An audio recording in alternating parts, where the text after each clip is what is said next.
ابھی چلتے ہیں جو خطے کی صورتحال ہے اس کی طرف۔ اسرائیل نے ایران کی ایٹمی سائٹ پر حملہ کیا اور اس کے جواب میں ایران نے بھی اسرائیل کی ایٹمی تنصیبات کے قریب بڑا خوفناک اٹیک کیا ہے۔ اب ان دونوں حملوں میں کوئی تابکاری پھیلی نہیں ہے، لیکن یہ خدشات بڑھتے چلے جا رہے ہیں۔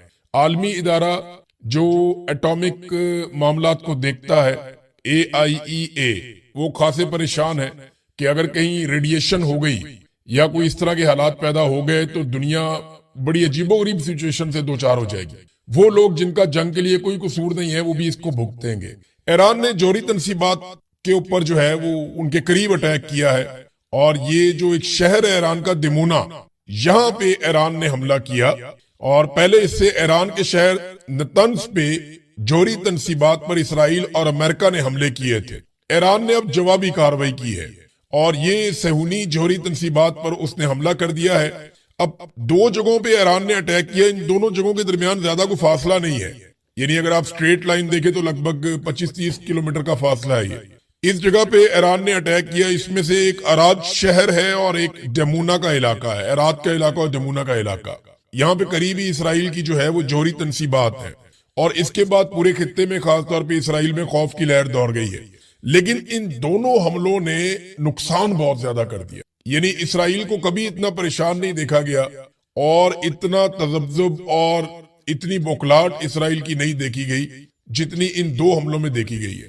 یہ دونوں حملے بیلسٹک میزائل کے ذریعے کیے گئے ایران کی جانب سے، اور ان دونوں حملوں کو روکنے کے لیے آئرن ڈوم نے اپنا پورا زور لگایا۔ وجہ یہ ہے کہ جو جتنا حساس علاقہ ہوتا ہے وہاں پہ فضائی دفاعی نظام اتنا مضبوط اور مربوط لگایا جاتا ہے۔ آئرن ڈوم کی جو چھتری پورے اسرائیل کے اوپر لگائی گئی تھی، اس علاقے پہ خاص طور پہ بیٹریاں اور انٹرسپٹر جو ہیں وہ ان کو لگایا گیا تھا، ان کی ڈیوٹی تھی یہاں پہ۔ لیکن پوری کوشش کے باوجود ایران کے ان بیلسٹک میزائلز کو روکنے میں آئرن ڈوم یا فضائی دفاعی نظام جو ہے اسرائیل کا وہ ناکام رہا۔ اب تباہی بہت زیادہ ہوئی ہے۔ یہ جو اراد کا علاقہ ہے، یہاں سے تو رپورٹ ہو رہا ہے کہ 100 سے زائد لوگ اس میں زخمی ہوئے ہیں۔ ابھی تک کوئی جو مارے گئے ہیں وہ تو رپورٹ نہیں ہوئے، لیکن 100 سے زائد زخمی ہوئے ہیں، اور بہت سارے لوگوں کے بارے میں بتایا جا رہا ہے کہ وہ ملبے کے نیچے دبے ہوئے ہیں اور وہاں پہ امدادی کاروائیاں جاری ہیں۔ اس کے علاوہ جو دوسرا علاقہ ڈیمونا کا ہے، ادھر تو بہت خوف پھیل گیا، اس کو تو اسرائیلی میڈیا نے رپورٹ کیا۔ اس سے پہلے اسرائیلی میڈیا لگاتار چھپا رہا تھا، ہر قسم کے حملے کو وہ چھپا رہے تھے، اپنے نقصان کو وہ چھپا رہے تھے، لیکن ایک دم انہوں نے بتانا شروع کر دیا۔ اس کا مطلب ہے کہ یہ بہت الارمنگ سچویشن ہے اسرائیل کے لیے۔ نیتن یاہو نے جو ایک سٹیٹمنٹ دیا، وہ سٹیٹمنٹ اگر میں آپ کو پڑھ کے سناؤں تو آپ کو ساری کہانی سمجھ آ جائے گی کہ کتنا پریشر ہے اس وقت۔ اب یہ جو ایک ٹویٹ آیا نیتن یاہو کا، یہ میں آپ کو پڑھ کے سناتا ہوں۔ نیتن یاہو نے کہا کہ ہمارے مستقبل کی مہم میں یہ ایک بہت مشکل شام ہے۔ تھوڑی دیر پہلے میں نے اراد کے میئر اس سے بات کی اور اس سے کہا کہ وہ تمام اسرائیلی شہریوں کی جانب سے زخمیوں کی سلامتی کے لیے ہماری دعائیں پہنچا دیں۔ میں نے اپنے دفتر کے ڈائریکٹر جنرل کو ہدایت دی ہے کہ وہ تمام سرکاری وزارتوں کے ساتھ مل کر ہر ممکن امداد فراہم کریں۔ میں اس وقت میدان میں کام کرنے والے ہنگامی امدادی قوتوں کی حوصلہ افزائی کرتا ہوں، اور میں ہر ایک سے اپیل کرتا ہوں کہ وہ ہوم فرنٹ کمپاؤنڈ کی ہدایات پر عمل کریں۔ ہم تمام محاذوں پر اپنے دشمنوں کو نشانہ بنانا جاری رکھیں گے، یہ جناب انہوں نے کہا۔ اب اس کو ذرا آپ سمجھیں نا کہ اسرائیل کے اوپر دباؤ کتنا زیادہ آیا۔ اسرائیلی وزیر اعظم نے 2-3 الگ الگ قسم کے سٹیٹمنٹ جاری کر دیے ہیں اس حملے کے بعد۔ یہ دو حملے خوفناک تھے۔ اچھا، اس کے علاوہ نا ایک اور بڑی خوفناک چیز ہوئی۔ دیکھیں ابھی یہ اٹامک سائٹس کے قریب حملے کر رہے ہیں۔ ایران کا بھی جو ایٹمی تنصیبات ہیں، کوئی ایسی جگہ پہ اٹیک نہیں ہوا جس سے ریڈیشن پھیلے یا تابکاری اثرات نکلے، اور ایران نے ویسے بھی اپنا جو ایٹمی مواد جو اس نے ابھی تک حاصل کیا ہے وہ زیر زمین بہت نیچے چھپایا ہے۔ وہاں تک امریکہ کا کوئی ہتھیار پہنچ نہیں سکتا جب تک کہ اس کی فوجیں وہاں پہ نہ اترے یا کوئی غدار اندر سے کاروائی نہ ڈالے۔ اور دوسری جانب اسرائیل جو ہے وہ وولنریبل ہے۔ اگر ایران کہیں اسی میزائل کو جو اس نے تھوڑا دور مارا، اگر وہ اس کو اس ایریا میں مار دیتا ایگزیکٹلی، تو پورے خطے کو اس کے اثرات بھگتنے پڑتے۔ یہ بات امریکہ کو بھی سمجھنی پڑے گی اور اسرائیل کو بھی سمجھنی پڑے گی اور پوری دنیا کو، کہ یہ آگ سے کھیل رہے ہیں اور لاکھوں انسانوں کی جانیں، زندگیاں، ان کی صحت یہ خطرے میں پڑ جائے گی پورے خطے میں۔ گلف کے وہ ممالک جن کا کوئی تعلق نہیں ہے وہ بھی بھگتیں گے بعد میں۔ بہرحال